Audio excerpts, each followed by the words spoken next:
The following is a reading of the official transcripts of Rear Admiral Richard E. Byrd's flight logs recording during and shortly after his pioneering journey deep into the unknown regions of the Arctic North Pole on the 19th of February 1947. 0600 hours. All preparations are complete for our flight northward, and we are airborne with full fuel tanks at 0610 hours. 0620 hours. Fuel mixture on starboard engine seems too rich. Adjustment made and Pratt Whitneys are running smoothly. 0730 hours. Radio check with base camp. All is well and radio reception is normal. 0740 hours. Note slight oil leak in starboard engine. Oil pressure indicator seems normal, however. 0800 hours. Slight turbulence noted from easterly direction at an altitude of 2,321 feet. Correction to 1,700 feet. No further turbulence, but tailwind increases. Slight adjustment in throttle controls. Aircraft performing very well now. 0815 hours. Radio check with base camp. Situation normal. 0830 hours.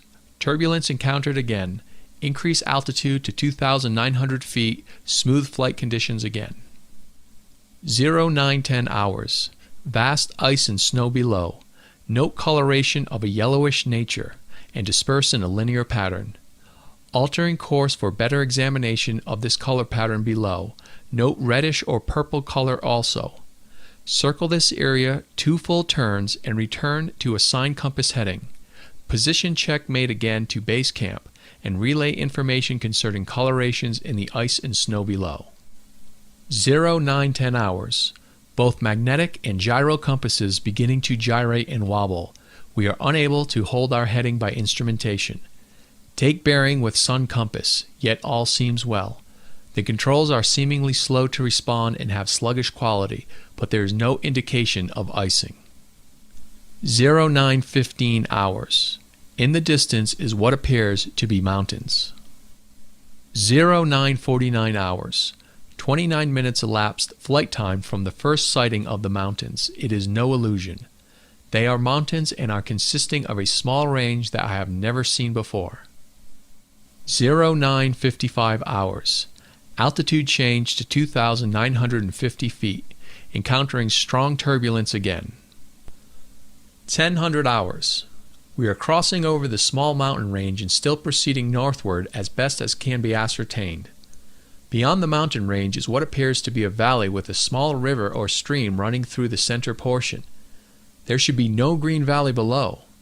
Something is definitely wrong and abnormal here. We should be over ice and snow. To the port side are great forests growing on the mountain slopes. Our navigation instruments are still spinning. The gyroscope is oscillating back and forth. 1005 hours.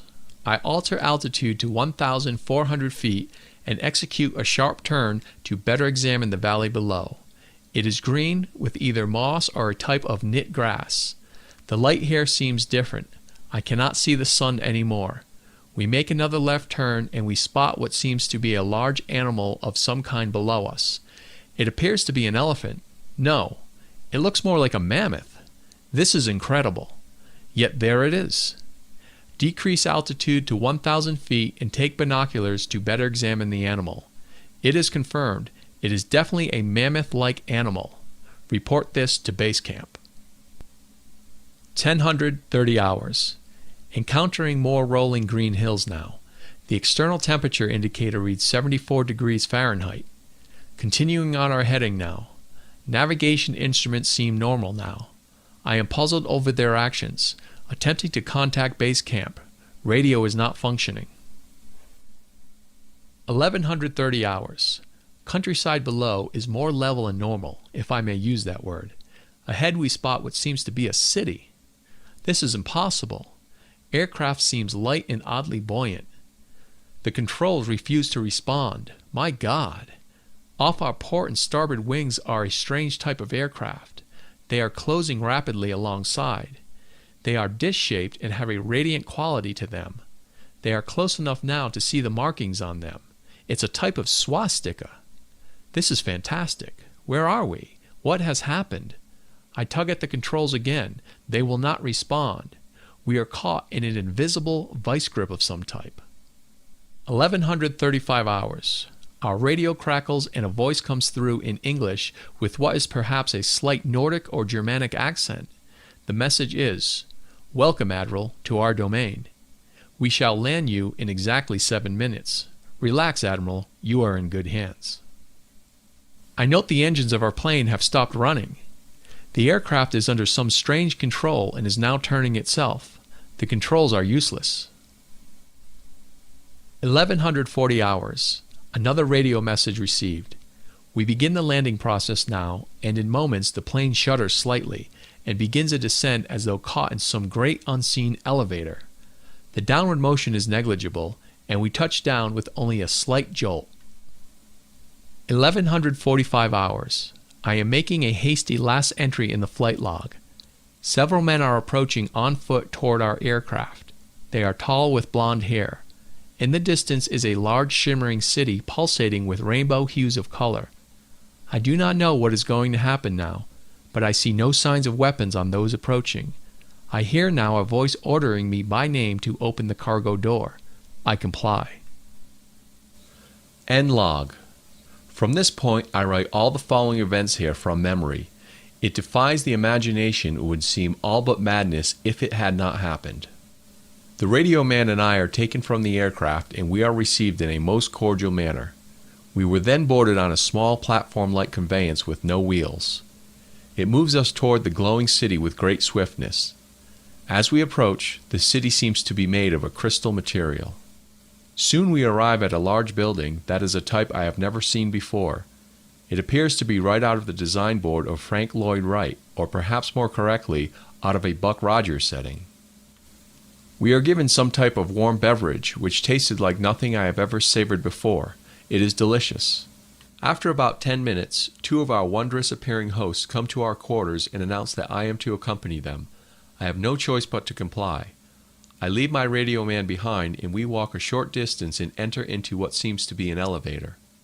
We descend downward for some moments. The machine stops and the door lifts suddenly upward. We then proceed down a long hallway that is lit by a rose-colored light that seems to be emanating from the very walls themselves. One of the beings motions for us to stop before a great door. Over the door is an inscription that I cannot read. The great door slides noiselessly open, and I am beckoned to enter. One of my hosts speaks. "Have no fear, Admiral. You are to have an audience with the Master." I step inside, and my eyes adjust to the beautiful coloration that seems to be filling the room completely. Then I begin to see my surroundings. What greeted my eyes is the most beautiful sight of an entire existence. It is in fact too beautiful and wondrous to describe. It is exquisite and delicate. I do not think there exists a human term that can describe it in any detail with justice. My thoughts are interrupted in a cordial manner by a warm, rich voice of melodious quality. "I bid you welcome to our domain, Admiral." I see a man with delicate features and with the etching of years upon his face. He is seated at a long table. He motions me to sit down in one of the chairs. After I am seated, he places his fingertips together and smiles.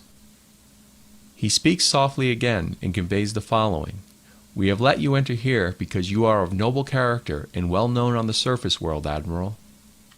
Surface world. I half gasped under my breath. "Yes," the Master replies with a smile. "You are in the domain of the Ariani, the inner world of Earth. We shall not long delay your mission, and you will be safely escorted back to the surface and for a distance beyond. But now, Admiral, I shall tell you why you have been summoned here. Our interest rightly begins just after your race exploded the first atomic bombs over Hiroshima and Nagasaki, Japan. It was at that alarming time we sent our flying machines, the Flugelrads, to your surface world to investigate what your race had done. That is of course past history now, my dear Admiral, but I must continue on. You see, we have never interfered before in your race's wars and barbarity, but now we must, for you have learned to tamper with a certain power that is not for man, namely, that of atomic energy. Our emissaries have already delivered messages to the powers of your world, and yet they do not heed. Now you have been chosen to be witness here that our world does exist. You see, our culture and science is many thousands of years beyond your race, Admiral." I interrupted, "But what does this have to do with me, sir?" The master's eyes seemed to penetrate deeply into my mind, and after studying me for a few moments he replied, "Your race has reached the point of no return, for there are those among you who would destroy your very world rather than relinquish their power as they know it." I nodded, and the master continued, "In 1945 and afterward, we tried to contact your race, but our efforts were met with hostility, and our Flugelrads were fired upon. Yes, even pursued with malice and animosity by your fighter planes. So now, I say to you, my son, there is a great storm gathering in your world, a black fury that will not spend itself for many years. There will be no answer in your arms. There will be no safety in your science. It may rage on until every flower of your culture is trampled, and all human things are leveled in vast chaos. Your recent war was only a prelude of what is yet to come for your race. We here see it more clearly with each hour. Do you say I am mistaken?" "No," I answer. "It happened once before. The Dark Ages came, and they lasted for more than 500 years. "Yes, my son," replied the master. "The Dark Ages that will come now for your race will cover the earth like a pall. But I believe that some of your race will live through the storm. Beyond that, I cannot say. We see at a great distance a new world stirring from the ruins of your race, seeking its lost and legendary treasures, and they will be here, my son, safe in our keeping. When that time arrives, we shall come forward again to help you revive your culture and your race. Perhaps by then you will have learned the futility of war and its strife, and after that time, certain of your culture and science will be returned for your race to begin anew. You, my son, are to return to the surface world with this message." With these closing words, our meeting seemed at an end. I stood for a moment as in a dream, but yet I knew this was reality, and for some strange reason I bowed slightly, either out of respect or humility, I do not know which. Suddenly, I was again aware that the two beautiful hosts who had brought me here were again at my side. "This way, Admiral," mentioned one. I turned once more before leaving and looked back toward the master. A gentle smile was etched on his delicate and ancient face. "Farewell, my son," he spoke. Then he gestured with a lovely, slender hand a motion of peace, and our meeting was truly ended. Quickly, we walked back through the great door of the master's chamber and once again entered into the elevator. The door slid silently downward, and we were once again going upward. One of my hosts spoke again. "We must now make haste, Admiral, as the master desires to delay you no longer on your scheduled timetable, and you must return with his message to your race." I said nothing. All of this was almost beyond belief, and once again my thoughts were interrupted as we stopped. I entered the room and was again with my radio man. He had an anxious expression on his face. As I approached, I said, "It is all right, Howie. It is all right." The two beings motioned us toward the awaiting conveyance. We boarded and soon arrived back at the aircraft. The engines were idling and we boarded immediately. The whole atmosphere seemed charged now with a certain air of urgency. After the cargo door was closed, the aircraft was immediately lifted by that unseen force until we reached an altitude of 2,700 feet. Two of the aircraft were alongside for some distance, guiding us on our return way. I must state here, the airspeed indicator registered no reading, yet we were moving along at a very rapid rate. Entry flight log continues. 02:15 hours. A radio message comes through. "We are leaving you now, Admiral. Your controls are free. Auf Wiedersehen." We watched for a moment as the Flugelrads disappeared into the pale blue sky. The aircraft suddenly felt as though caught in a sharp downdraft for a moment. We quickly recovered her control. We do not speak for some time. Each man has his thoughts. 02:20 hours. We are again over the vast areas of ice and snow, approximately 27 minutes from base camp. We radio them, they respond. We report all conditions normal. Normal. Base camp expresses relief at our re-established contact. 0300 hours. We land smoothly at base camp. I have a mission. End log entries. March 11th, 1947. I have just attended a staff meeting at the Pentagon. I have stated fully my discovery and the message from the Master. All is duly recorded. The President has been advised. I am now detained for several hours, 6 hours, 39 minutes to be exact.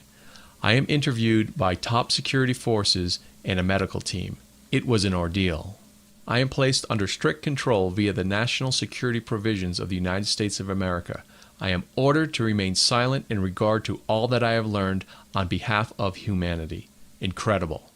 I am reminded that I am a military man and I must obey orders.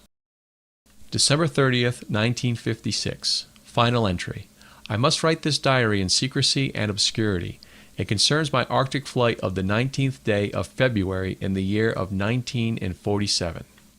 There comes a time when the rationality of men must fade into insignificance and one must accept the inevitability of the truth. I am not at liberty to disclose the following documentation at this writing. Perhaps it shall never see the light of public scrutiny, but I must do my duty and record here for all to one day read. These last few years elapsed since 1947 have not been kind. I now make my final entry in this singular diary. In closing, I must state that I have faithfully kept this matter secret as directed all these years. It has been completely against my values of moral right.